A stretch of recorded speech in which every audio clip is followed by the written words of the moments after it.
मेरा सिर्फ एक निवेदन है कि आप ईमानदारी से पत्रकारिता करिए, उसमें बेईमानी की कोई गुंजाइश नहीं। हम कहते हैं कि पहले पत्रकारों का जो सम्मान था, पत्रकारिता का सम्मान था, आज वो सम्मान नहीं है। वो जिसके पास मोबाइल है वो पत्रकार बना हुआ है। एक मात्र उद्देश्य पत्रकारों का हित और उनके सम्मान की रक्षा करना है पत्रकार कल्याण परिषद। पत्रकारों का सम्मान रहे, पत्रकारिता सम्मानित रहे। संगठन का कोई पदाधिकारी इन गंदगियों को दूर नहीं कर सकता। समाज सचेत नहीं होगा तब तक ये गंदगी दूर नहीं हो सकती, क्योंकि पत्रकारों का सम्मान रहे, पत्रकारिता सम्मानित रहे। पत्रकार प्रताड़ना और जो पत्रकारों का शोषण हो रहा है उस पर रोक लगे, सामान्य तौर से लग जाए, संघर्ष से लगे, जिस भी तरीके से हो। एक मात्र उद्देश्य पत्रकारों का हित और उनके सम्मान की रक्षा करना है पत्रकार कल्याण परिषद। थोड़ा सा आपका जो संगठन है, संगठन के बारे में जानना चाहिए। कब से संगठन है और कितने जिलों में ये संगठन फैला हुआ है? क्या संगठन तो पूरे राष्ट्र में है, राष्ट्रीय स्तर का संगठन है। सबसे बड़ी दिक्कत ये होती है किसी भी संगठन को लेकर जब आदमी आता है सड़क पर, तो बात ये होती है कि साहब ये फला संगठन, ये फला संगठन। और पत्रकारिता में इस समय सबसे बड़ी दिक्कत ये है कि हर व्यक्ति अपने आप को पत्रकार के रूप में प्रस्तुत करता है। वो जिसके पास मोबाइल है वो पत्रकार बना हुआ है, उटपटांग खबरें डालते हैं। और ये जो हमारा व्हाट्सएप और फेसबुक और इंस्टाग्राम ये चल रहा है, इसने निरंकुश कर दिया है और पत्रकारिता को बदनाम भी बहुत किया है। इसी तरीके से चार लोग मिल गए और उन्होंने राष्ट्रीय अंतर्राष्ट्रीय संगठन बना लिया। मैंने तो देखा है एक आध लोग कहीं मिले, अंतर्राष्ट्रीय अध्यक्ष हैं वो पूरे विश्व का संगठन वो चला रहे हैं। और एक ही मोहल्ले, एक ही गांव में वो सारे उनके पदाधिकारी मिल जाते हैं। 5 से 10 पदाधिकारी होंगे। मान लीजिए जैसे हम छतरपुर में हैं, एक उदाहरण की बात है, तो छतरपुर में ही राष्ट्रीय भी, अंतर्राष्ट्रीय भी, प्रदेश का भी, जिले का, वार्ड का, मोहल्ले का, सारे अध्यक्ष यहीं से हो जाएंगे और यहीं का पूरा वो करेंगे। और वो समाज में गंदगी फैलाते हैं, कहीं किसी से चंदा मांगेंगे, किसी को ब्लैकमेल करेंगे, किसी को कुछ करेंगे। तो ये जो परिस्थितियां हैं ये बड़ी कष्टदायी हैं और इसने पत्रकारिता को बदनाम करके रख दिया है। बड़ा दुख होता है, लेकिन अब कुछ कर नहीं सकते। हमारा बिल्कुल साफ रास्ता ये है कि स्वच्छता के साथ, ईमानदारी के साथ और आप अपने कर्तव्य का निर्वहन मानकर यदि पत्रकारिता करेंगे तो आपको समाज में सम्मान मिलेगा, आपकी पत्रकारिता शुद्ध होगी, उसकी विश्वसनीयता कायम रहेगी और समाज का भी भला होगा, आपका भी भला होगा, आपका सम्मान बढ़ेगा।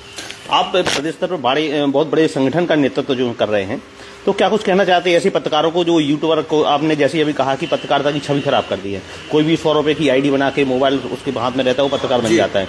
इस पर अंकुश नहीं लग पा रहा है। तो आप इतना बड़ा संगठन का नेतृत्व किया, क्या कुछ इसके लिए कदम उठाएंगे आप? इसके लिए कदम क्या है? ये भारत हमारा लोकतांत्रिक देश है, हर व्यक्ति को अभिव्यक्ति की स्वतंत्रता है। सड़क पे खड़े होकर कोई आदमी कोई बात कह रहा है, प्रधानमंत्री को लोग गाली देते हैं, राष्ट्रपति को गाली देते हैं, कुछ भी करते हैं, तो ये मौलिक अधिकार है। और फिर सवाल ये है कि इस तरीके की बहुतायत जो संख्या हो गई है, लेकिन वो अपने आपको पत्रकार बोलते हैं। वो पत्रकार नहीं, वो सबसे बड़ा पत्रकार बोलते हैं, पत्रकार भर नहीं बोलते, वो बड़ा पत्रकार। कुछ ना कुछ अंकुश तो लगना चाहिए, ये गवर्नमेंट को लगाना चाहिए, कानून में लगाना चाहिए। और जब नंबर आता है तो ये लोग जेल चले जाते, फिर इनकी जमानत नहीं होती। लेकिन जब तक इन पर कोई ऐसा दबाव नहीं बनता तब तक तो परिस्थिति बहुत खराब करते हैं ये। अच्छा। ये गंदगी फैलाए हुए हैं, इससे ऐसा नहीं है, हर व्यक्ति बदनाम होता है। मान लीजिए कि बाजार में कोई व्यक्ति निकला और उसने बताया कि मैं फला संगठन का अध्यक्ष हूं, राष्ट्रीय अध्यक्ष हूं, और राजश्री खाए हुए, चश्मा यहां लगाए हुए, 3 दिन से नहाया नहीं है और राष्ट्रीय स्तर का अध्यक्ष बन के कहीं जा रहा है या प्रदेश का बन के जा रहा है। थोड़ी देर बाद आप जाइए तो जिस व्यवसायी ने, जिस दुकानदार ने, जिस शरीफ नागरिक ने उसकी सड़क छाप हरकत को झेला होगा, तो आपको भी वही मान लेगा कि अभी एक अध्यक्ष गया था, दूसरा आ गया, एक पत्रकार गया था, दूसरा पत्रकार आ गया। तो इससे समाज में हमारी छवि खराब हो रही है। हम कहते हैं कि पहले पत्रकारों का जो सम्मान था, पत्रकारिता का सम्मान था, आज वो सम्मान नहीं है। उसकी वजह हम खुद हैं।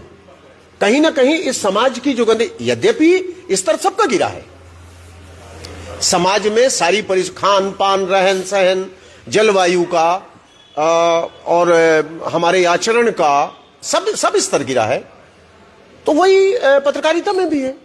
और पत्रकारिता में जो बाहरी तत्व हैं, इन लोगों ने पत्रकारिता को बदनाम कर दिया है। बिल्कुल निश्चित तौर पर जैसे आपने कहा कि ये गंदगी बहुत बड़ी गंदगी है, तो गंदगी साफ भी करना पड़ती है। जो साफ करने के लिए जो संगठन के लोग, बड़े बड़े लोग हैं, बड़े बड़े पत्रकार पद पर बैठे हुए हैं, तो उनको क्या कैसे कदम उठाना चाहिए जो गंदगी साफ हो सके? संगठन का कोई पदाधिकारी इन गंदगियों को दूर नहीं कर सकता। इस गंदगी को समाज दूर कर सकता है।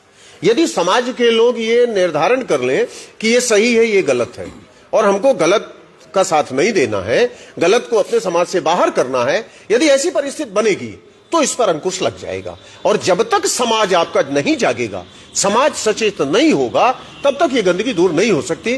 क्योंकि किसी पत्रकार के साथ, किसी संस्थान के मालिक के साथ, या हम इनसे बात करें कि पत्रकार संगठन है, ये लोग कोई रोक लग, इनको कोई अधिकार तो है नहीं। जब कोई अधिकार है नहीं तो कहां से कर लेंगे ये?